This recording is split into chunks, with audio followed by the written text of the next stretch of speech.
मेरा सिलेक्शन हो गया पापा, देखो मेरा अपॉइंटमेंट लेटर।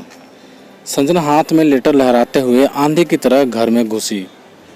मुबारक हो बेटी, कब से ज्वाइन करना है? वर्मा जी उत्साह से बोले। फिर पत्नी से आंखें मिलते ही उनके चेहरे के भाव ही बदल गए। संजना रेणुका जी के गले में बाहें डालती हुई बोली, देखो मम्मा, तुम्हारी बेटी को ये प्रोजेक्ट आखिर मिल ही गया। 100 लोगों में से मेरी सिलेक्शन हुई है। आप खुश नहीं हो? ठीक है, लगता है भारत में सारे प्रोजेक्ट खत्म हो गए हैं जो मेरी बेटी को अमेरिका जाना पड़ रहा है, रेणुका जी ठंडे स्वर में बोली। रात को वर्मा जी देख रहे थे कि रेणुका बहुत परेशान थी। बिस्तर पर बस करवटें बदले जा रही थी, पर उसकी नाराजगी के डर से चुपचाप दुबके रहे, बोले कुछ नहीं। रेणुका जी प्रश्नों के जाल में उलझी हुई थी। ऐसा भी होता है कहीं? जवान लड़की परदेश में बिल्कुल अकेली कहाँ रहेगी? कैसे हर चीज़ की व्यवस्था करेगी? शाकाहारी भोजन न मिला तो, बीमार पड़ गई तो, इकलौती संतान होने के कारण लाड प्यार में पली बड़ी है। यहाँ तो जरा से सिरदर्द में भी सिर बांध कर पड़ जाती है। माँ पापा को रात भर सिरहाने से उठने नहीं देती। हर चीज़ हाथ में चाहिए। परीक्षा के दिनों में रात रात भर जाग कर पढ़ाई करती। रात के 2 बजे भूख लगती तो माँ से बेसन का हलवा बनाने की फरमाइश कर देती। 1-1 घंटे बाद कॉफ़ी मांगती। वहाँ विदेश में राजकुमार जी का ध्यान कौन रखेगा भला? कौन इसके नखरे पालेगा? सिवाय मैगी के कुछ बनाना नहीं आता इसे। क्या करेगी यह लड़की? कपड़े कैसे धोएगी? गर्म कपड़े अलग से इजी में धोने हैं, इसको कैसे पता चलेगा? इसे तो बिजली, एसी, हीटर कुछ भी बंद करना याद ही नहीं रहता। क्या होगा? मकान मालिक तो दूसरे दिन ही मकान खाली करने को बोल देंगे। सुना है ये गोरे लोग भारतीयों को घृणा की दृष्टि से देखते हैं।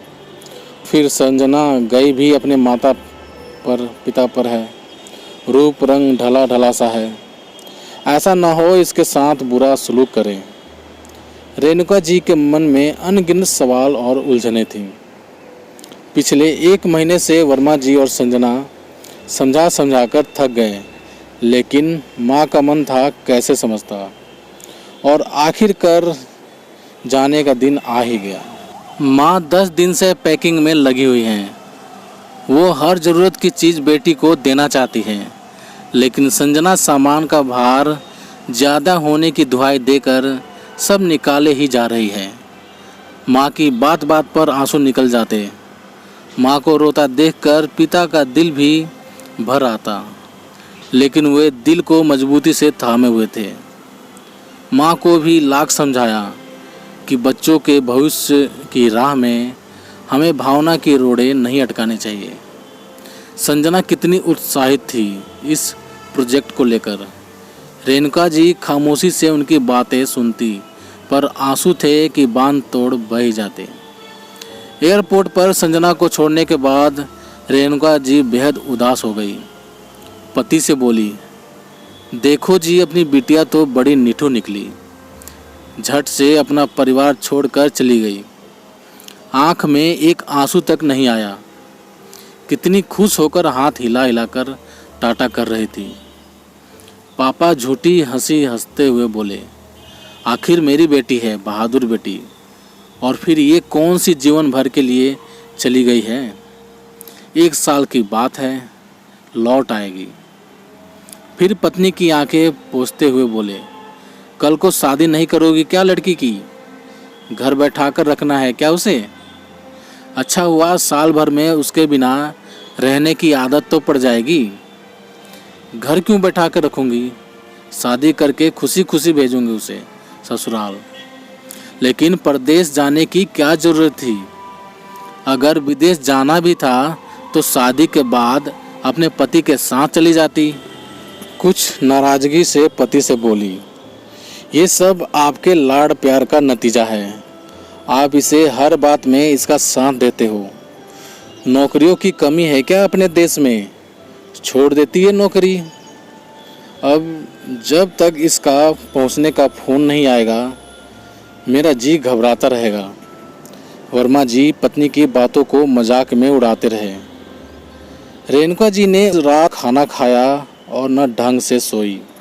कैलिफोर्निया पहुंचकर संजना ने बताया कि सभी टीम के लोग बहुत अच्छे और मिलनसार हैं। एक महिला और एक पुरुष सहकर्मी उसे एयरपोर्ट पर लेने पहुंचे हुए थे। यह सुन माँ की जान में जान आई। भारत और वहाँ के समय में फ़र्क होने से संजना कई बार फ़ोन करने में देरी कर देती, कभी काम की वजह से तो कभी यह सोचकर कि माँ आराम कर रही होगी। एक दिन माँ ने संजना को खूब डांटा क्योंकि 3-4 दिन से उससे बात ही नहीं हुई थी।